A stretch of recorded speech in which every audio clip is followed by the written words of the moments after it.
Is the hair coming from dead people? I just wanted to know everything. I wanted to know where the hair was coming from. I wanted to watch all the processes. So here's an update with my life.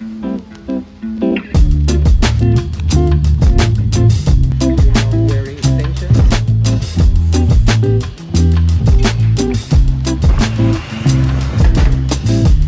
Hey y'all. Currently at the airport, headed to my next stop. Hi, my name is Zara Charm. So here's an update with my life. If you know me within the past 15 years, you might know me as a natural hair vlogger. If you know me within the past 10 years, you might know me as a natural hairstylist. If you've known me within the past 5, you might know me as a world traveler and expat. In 2018, I sold my salon and moved abroad full time and traveled throughout the world ever since, back and forth between the states. Last year, I spent my whole year in Thailand. I got an apartment, and the update with my apartment is gone because of an earthquake. So, for those who don't know, there was an earthquake in Thailand. It hit Chiang Mai, which is the city that I was residing in, and Bangkok. Yeah, nah. I'm sorry to everybody who's in Myanmar. They got it the worst. That was the epicenter of the earthquake, and it just was not good for them. So sorry to y'all. I've sent out all my prayers, all my people in Myanmar, but my apartment is done. They asked us to move our things out. There are some levels of people who are still there, but for me, I can't stay there. I can't show pictures of the damage, but just know it's just not a place that someone wants to live. So structurally, my building is sound, but aesthetically, pretty much it's ugly. It is. The cracks are through the wall. There's plaster falling. The wallpaper is broken. Like it's a lot. It's a lot of damage that was done, and it's gonna take a lot of time to get it all fixed. Cause I was in a 31 floor building, so on the 17th floor. Thank you, Thailand, for the memories. In this moment, I think I am done with Thailand for now. That may be a short while. That may be a few weeks. That may be a few months. That may be a few years. Who knows? I'm going to go with the flow on that one. But currently, I am done with Chiang Mai, at least for sure. So thank you, Thailand, for the memories. Let me cut to some of my favorite things that happened in Thailand this past year.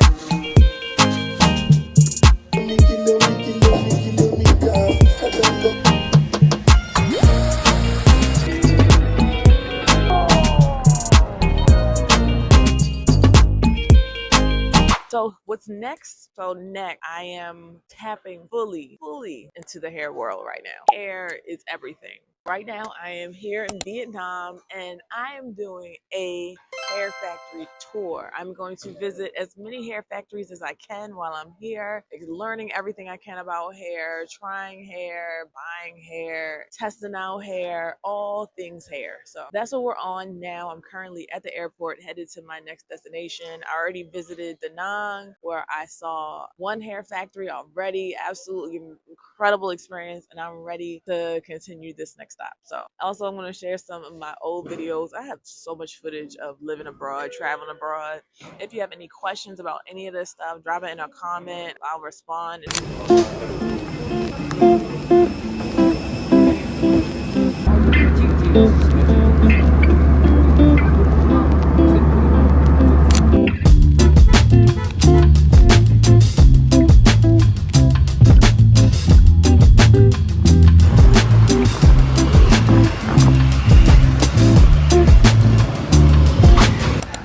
Can you tell me what I'm watching, friend? So you can see that. Cái này cái This máy, is- cái yeah. này cái máy này chị Yeah. cắt dài, còn Yeah, bình yeah. thường ở trên cái đây là chị phải gấp ngắn như đây. Oh, okay, yeah. Bây giờ cái máy là chị phải lấy dài để người ta cắt máy. Yeah. So that's the reason why they're selling too short, because you have to like okay. that, and he stitch it. You can see there.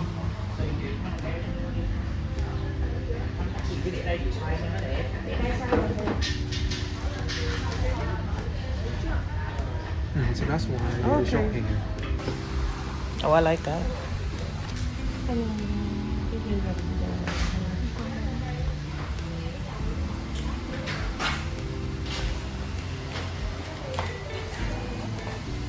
You know the length. Ủa như chị chưa ống quay mà.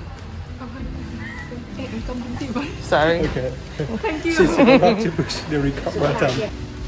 Okay rồi. Are you recording? Yes.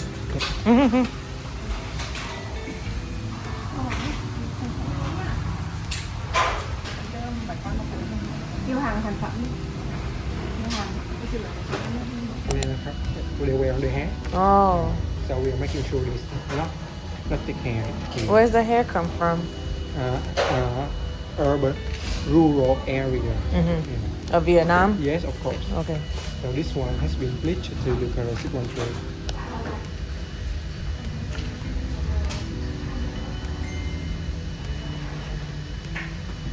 Another kind of wet. Oh, what? Yes, another kind. That's the hairstylist will seal it right onto your hair. Oh, yeah. Okay. So this one looks thinner. You can see it? Mm-hmm. Super thin. Wow, that looks nice. So this is tape extension you're making. We're making tape extension. Oh, the tip extension. Yeah. We have normal, seamless, or stitch tape.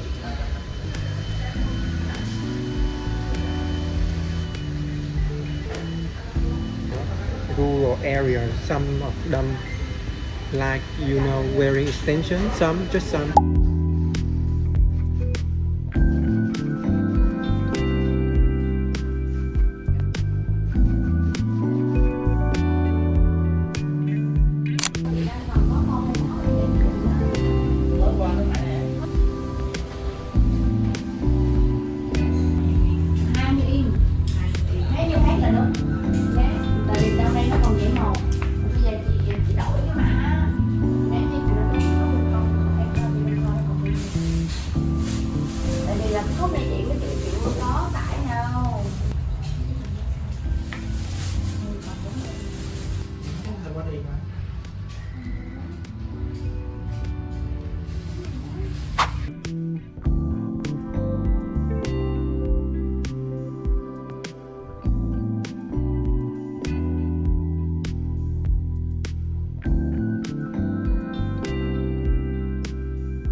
remove white Oh, okay. The gray hair. and at this Mm-hmm. she remove this one. Mm-hmm.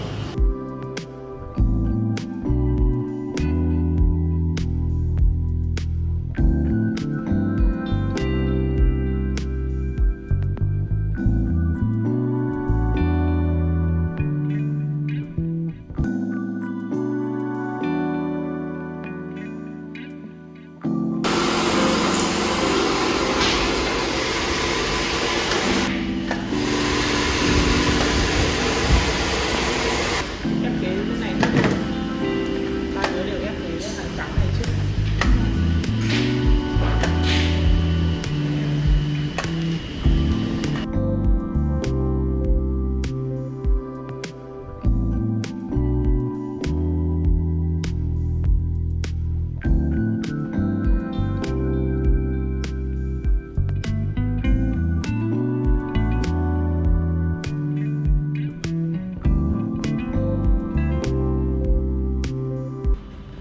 What country do you sell most of your hair to? Sorry? What country does most of By your hair? material? Mm-hmm. Every country. Oh. Yeah. This is a luxury hair. You can bleaching 613 color.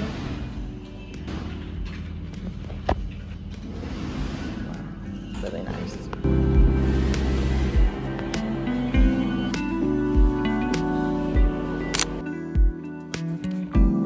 Today we are talking all things Vietnam Hair Factory. I went to Vietnam to tour the hair factories, and I went to go find my vendors, and I wanted to see what the behind the scenes looked like, what was going on back there. I just wanted to know everything. I wanted to know where the hair was coming from. I wanted to watch all the processes. I wanted to ask all the questions, and I did. So we're gonna talk about some of the things I saw when I went. So we're gonna talk about all the things that I felt was important when I went. We're gonna start with number one. Where does the hair come from, and is it ethical? The vendors, all of them, they have a spiel. Everyone said the same things pretty much.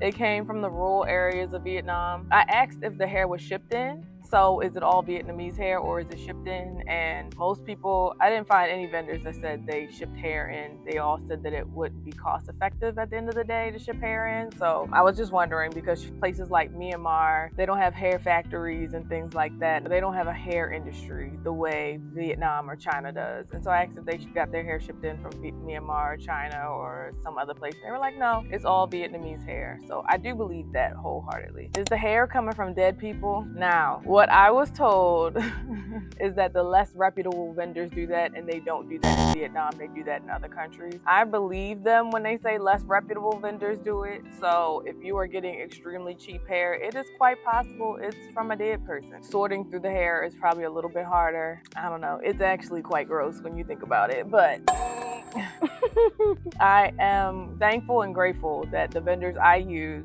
high quality hair. They use hair from people who were alive when they cut it. So I believe them wholeheartedly that the vendors that I use are high quality vendors. What does a real hair factory look like inside? Let's talk about it. In Vietnam, most of the hair factories are in one area called Bac Ninh. What I noticed is most of the factories have the same specific areas. There's one area that was completely off limits. Sometimes in some of the factories I saw, because for the most part, most of the factories in Vietnam are all in one area. So like it's a town of hair factories. You could see there was an area for processing, kind of smelled like perm, and it's a whole room. You would see these people in white outfits from head to toe as they process this hair. This is for the virgin hair. It's to make it straight, make it silky, make it into a pliable texture. I don't know exactly what goes on back there because they don't let you go back there because you would have to be in a full hazmat suit setup. But I did see from the outside, like I saw and you could smell the chemical and all the stuff happening in there. Then there's an area where they're sorting the hair. Some of them are taking it through these rake things to help get rid of any loose hairs, any lice or nits. There's a person, for the most part, in most of the hair factories I saw, there's at least one person who was picking out hair by hair, picking out gray hair, picking out bad hair, and again, picking out lice and nit. They're also making sure that all the lengths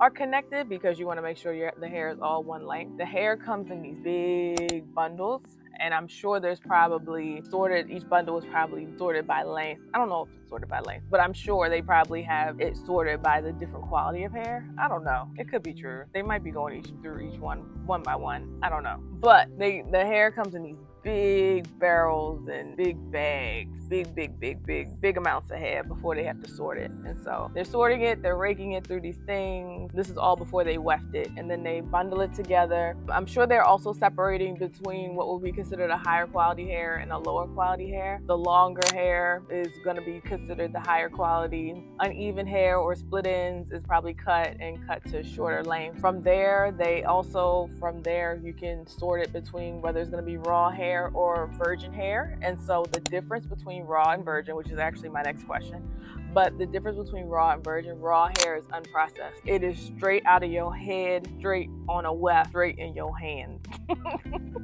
So it goes from exactly like cut from the person's head, washed and cleansed, and then straight to you. Whereas virgin hair is processed. It is what we make for different textures. This is a form of virgin hair. It's how they make different textures. Vietnamese hair is naturally straight. So if you have Vietnamese hair and it has a wave or a curl to it, it is virgin hair. They do not have wavy hair naturally. They have straight hair naturally. They also process straight hair too. You may hear sometimes, if you don't have a reputable vendor, they'll tell you you're getting raw hair, but it's actually virgin hair that's bone straight, and bone straight hair has been permed to be straight. Some factories were nicer than others, some were cleaner than others, some had higher standards. What I will say is when you get hair, wash it. I don't care where it comes from. All hair, every everyone put their hair on the floor, okay?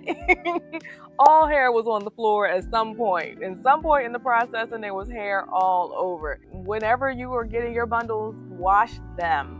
Please. We talked about what's the difference between raw hair, virgin hair, and our factory's honest about it. Now that's the real question. We talked about the difference. Our factory's honest about it. And I'm gonna tell you, as someone who has purchased hair, no, a lot of them lie.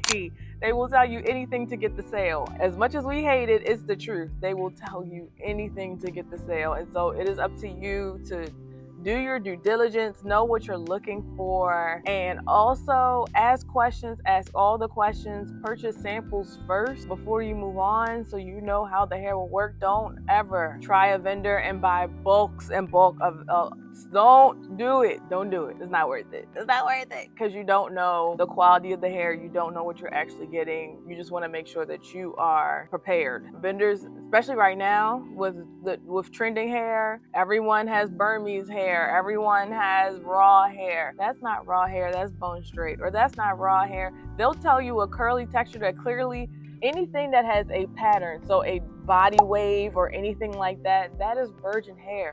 They will tell you anything. They will tell you that body wave is raw hair. It is not. It's not. If there's a uniform pattern, it is not raw hair. Hear me out. If it has a uniform pattern, not raw hair. So let's talk the pros and cons of raw hair versus virgin hair since we're here. So longevity. When it comes to longevity, you're gonna get longevity from raw hair versus virgin hair. Now granted, I'm not saying you're not gonna have any use of virgin hair. If you have quality virgin hair, you can keep that up to 2 years. Great raw hair will last up to 5 years because it has not been processed. Virgin hair has been processed, and just over time it will wear down. Cost. Now typically quality real raw hair is going to cost more than virgin hair, and if you have quality virgin hair, it still may be pricey because they are using quality products, quality ingredients. They are behind, they have quality hair. They will still charge you, but virgin hair is not going to cost as much as raw hair. If you find a vendor that's trying to charge you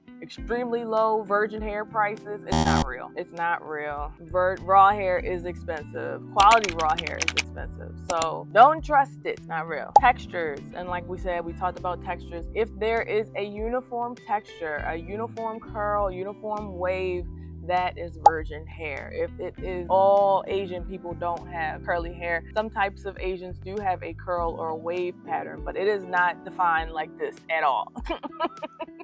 It is not defined, it is not uniform like a body wave. That is what will make it virgin hair versus raw hair. Raw hair will be nice and smooth and silky. Most of the time it is straight. You can find some wavy raw hair, usually in other ethnicities, but that's just the truth. How can I tell if a factory is legit versus scam versus middleman? Ooh, let's talk about it. Majority of hair factories, the hair factories in Vietnam are in one city, Bac Ninh, or in that area, Bac Ninh. I don't know how to pronounce it, so I don't want to say it wrong. You may find a factory here and there in other cities, but for the most part, they are all concentrated in one area. So if you do your Googles and you find the factory and you find that your hair company is in that area, that's a good place to start. Scams, let's talk about scams. Instagram is the biggest hub for hair scams, okay? So number one, every vendor is gonna say they are the number one hair vendor in Vietnam for blah, blah, blah type of hair, whether it's raw hair, whatever. There's so many Instagrams. Don't believe that. Don't get hype off of the amount of followers they have, because just because they have a lot of followers doesn't mean that they have the best hair. One of the vendors that I use, they have very few followers in comparison to some of the other vendors who I know aren't moving hair as much as they are. Like, they have tens of thousands of followers. Don't fall for the followers. That's not a good metric. What you want to do is research them. Alibaba is one of the best ways to start. Vendor lists, finding vendor lists from people that you value, whether it's stylists, go through the vendor lists and try them out. There are popular vendors that you can look up right now that most people use, and in fact, I'm gonna list a few here. Those are some vendors you can start a hair business right now because they are popular, they are well known, and they move hair a lot. And what you want is, what I prefer is a vendor that has a large following, that has a lot of hair moving, so that way they don't have issues with supply. They are always moving hair. That is the best. Some vendors will give you their office and they don't actually have a factory. They are purchasing the hair from another source and they are renaming and claiming a whole new brand. Again, see where their factory is. Ask them, can I visit the factory? Even if you have no plans of actually going, like, hey, can I visit your factory? A lot of the ones say no. A lot of them are second-hand vendors. They are middlemen. Is it worth it to go to Vietnam to source hair? Ooh, let's talk about that. What I will say is I don't think that anyone needs to go to Vietnam at first or go anywhere to source hair at first. In the beginning, if you have never started a hair business, if you're at the beginning of a hair business, if this is all new for you, I think that just sampling a few vendors, trying out their hair, seeing what you like, that's the best way to start. It saves money. You don't need to actually go all the way there to see if you like their hair. You can do it here and save your money, get it shipped to you, test out a bunch of it. You could test out a bunch, you get 10, 12. You could start low, 2 to 3. I recommend at least 2 to 3.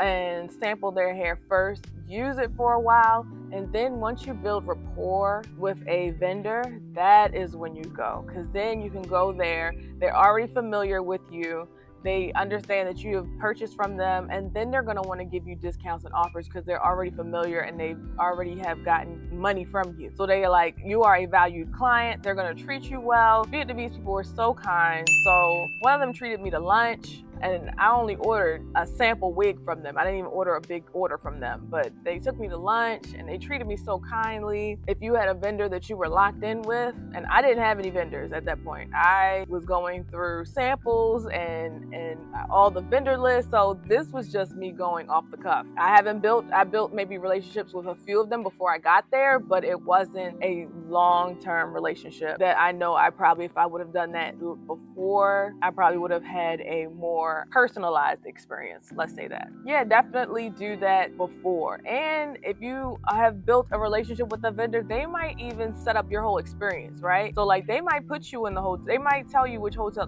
you're gonna have to pay for it, but they're gonna tell you what are the best hotels to stay in, and they'll send you a driver and all of those types of things. I don't think it's necessary for you to go. If you're on that side of the world though, I mean, just go, girl, because why not? But if you are traveling from the States, if you're traveling from the UK or somewhere else, you don't need to go there until you've built relationships with an actual vendor. Tips for if you actually want to visit Vietnam for the hair factories. Okay, so number 1, do your research. You want to make sure you know where you're going. Who do you want to see? Because one thing, if you get to Bac Ninh and no one is expecting you, you're gonna be walking around looking crazy. Set appointments, meet people, and tell people in advance, like, hey, listen, I am coming to Bac Ninh. I am wherever your vendor is, and I want to visit. Ask properly, can I have a tour? Because I reached out to one vendor and they were not answering about a tour, and then when I showed up, they were like, why are you here? So luckily, like I said, because they're all in the same area, I was able to go to another vendor just a little bit earlier, but they were looking at me like, what are you doing here? So definitely do that. You want to make sure your list of places to go. There are tons of factories. Some of them, as Americans, we don't even know, we won't even have access to because they don't even service us, which sometimes that's a good thing. So one thing I noticed, a lot of the vendors that service Africa, specifically like they service Africa, they do not have the best quality of hair. Now, that is not me saying that there's not good hair in Africa, because that's not what I'm saying, because a lot of other vendors, there's people who value high quality hair in Africa, but there's also a lot of people who that's not their MO, and the Vietnamese have locked in on that, and so they do not have. So there was a wig I tried on and that thing scratched me, and when I say it scratched me, I mean it almost drew blood. I was like, this lace feels horrible. Like the lace was trash. There are plenty of vendors. So for example, as an American, we love to purchase hair through PayPal. It gives us the protection that we need in case something happens, we can dispute it. Whereas other countries don't use PayPal. And so if your vendor doesn't particularly service Americans or anyone in the US or UK, they're not gonna offer that as a service. So there were some vendors that if I didn't have Vietnamese dong, which is their type of dollar, I couldn't even purchase from them because they didn't offer PayPal. Or I wouldn't build a long-term relationship with them because they didn't offer PayPal. And so they offered wire, but also their hair wasn't the greatest. So I was impressed. But the vendors who had great hair, who serviced America, I don't know, I guess in the States we have high standards for our hair. So they all had PayPal. The ones that had PayPal, they were great. Like I said, do your research, find out the vendors that you're looking at. There's tons of vendors in Vietnam, tons of vendors everywhere, but Vietnam has tons of options for you. Be sure you want to know what type of hair you want. Also, wholesaling, they sell hair by the kilo. If you aren't ready to buy hair by the kilo, I wouldn't go. It would be a waste. And because at a kilo, they can really negotiate some things with you. They can take the price down and it'll be really worth it. All right, y'all, I think that is it for now. It's been a pleasure. Thank you all for watching. Be sure to subscribe and join the Charming Army. Go to the link in bio and get an email. You will know when I drop a video. Thank you all for watching. Bye.